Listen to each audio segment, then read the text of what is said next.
Hey guys, I want to talk to you a little bit today about really simple plant propagation. Well, we're not talking about it. All this watercress growing in this pond here, that was all propagated from one living plug of watercress that I bought at Albertsons back, well, last year, sometime around Thanksgiving. They had a plug of it, and there's some water mint popping up in there too, but all I do is take a flower pot that sits in my pond and stick that in there. But that's not what we're here to talk about. I'll talk about this. What are these guys? Well, what these guys really are is, frankly, they're a lot of money.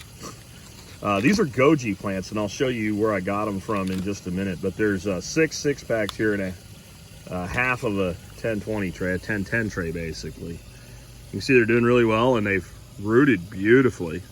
And they're about ready to graduate into a larger container for grow out. And you know, as long as they had a decent amount of irrigation to take care of them and settle them in, these could be planted straight into the ground now. I'm just going to grow them out further. I have plans for them in the future. And but they are one of the easiest plants to propagate. As long as you do it at the right time of year and follow a very simple procedure, you don't need a rooting hormone or anything like that. And you can see that if you look at the stems of these, they're all turning brown. That means they're hardening. And these are softwood cuttings. And again, I'm going to show you where I got them in a minute, but you can see that they all have rooted all the way through, and they've started growing now. I guess you can't tell that because you don't know how big they were when I stuck them. But in general, when you do a cutting and you stick it, you don't really want growth. You want roots, and when it starts growing after it roots, that's when you're in good shape. And again, they just need more space now. They need to grow out, and so we'll get that done for them. But I want you to think about this. These are expensive. The least expensive I've ever seen a goji plant sell for is about $15.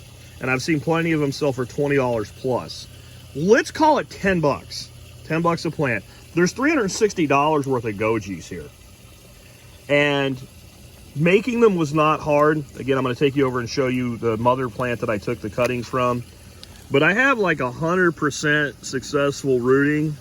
Here, that one doesn't show any roots, but if I tug on it, it's rooted too. It would be dead by now. Again, this has been about 4 weeks, so it just hasn't rooted out at the bottom. So 36 plants, 10 bucks a piece. Let's say I sold them on next door to my neighbors, 360 bucks. Now, am I going to sell 1,000 of them like that, just posting to local boards or something? No, but you know, an extra 300 bucks here, an extra 400 bucks there goes a long way. Or what if I had to buy this? Because I actually have plans for these on property. If I had to buy this much goji, that's money out of pocket. So it's profitable to learn how to do these things regardless of whether you're going to sell them or just avoid paying for them. They're both equally profitable in my mind. And again, these are a very expensive plant. Now, the other thing about these plants are terrible plants to ship in the mail. Every time I've ever bought them, when they get here, they look like somebody stepped on it and then the dog peed on it. And then you have to nurse them back to health. So the size really isn't that important. But what I've learned is when you do something like this, if you take one of these guys that have just been rooted and you give them a good cover so they don't get crushed or anything, they'll handle shipping fairly well. It's the larger plants that actually have problems. So these will actually ship for less money and they'll arrive in better shape. So how do you make these? Well, I took these little 10-20 or little 6-packs, and I just filled them up with the potting soil that I make, which is basically my compost, some biochar, and a little bit of perlite.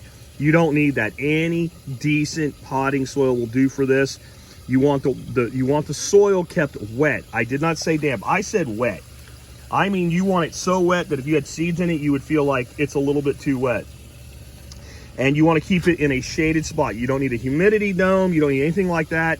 Don't put it under lights. They will immediately look like dog shit if they go under lights, and they'll probably look like dog shit anyway.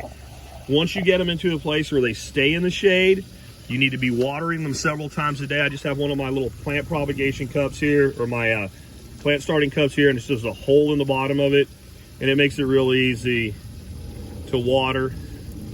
And again, you want these wet. Now, these don't need it like they did when they were just stuck, because they're not just stuck. They're established now. But in the very beginning, you want 100% shade. Never let it even get close to being dry. They'll probably sag a little bit, but you should get close to 100% if you do what I'm going to teach you next, which is Take them at the right time of year. It's still early enough to do this right now, but it's getting to the other side of things. Like, you want to do this in early spring. And here's the Goji mother plant that these came from. And like that right there will propagate. That's a green softwood.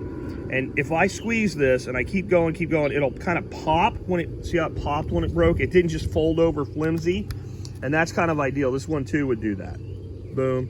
So both of those would make great cuttings. Then go ahead and take most of the leaves off of them. You want to leave about that much.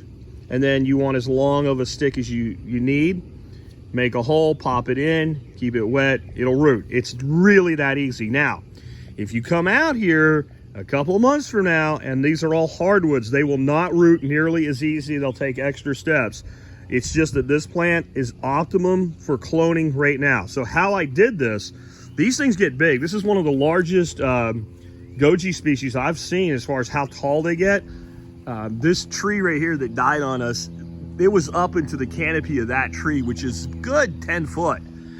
This here, what I did, while it was dormant, I cut it almost flush to the ground. This is all regrowth out of this bush. That created a huge flush of this new growth. Now, you don't have to do this, but if you really want to propagate, it's a good way to do this. And what's going to be, this is going to be a very productive year for this plant. These plants actually like to be cut down and allowed to grow back, and cut down and allowed to grow back every several years. And when they go in a flush like that, they produce a ton of berries.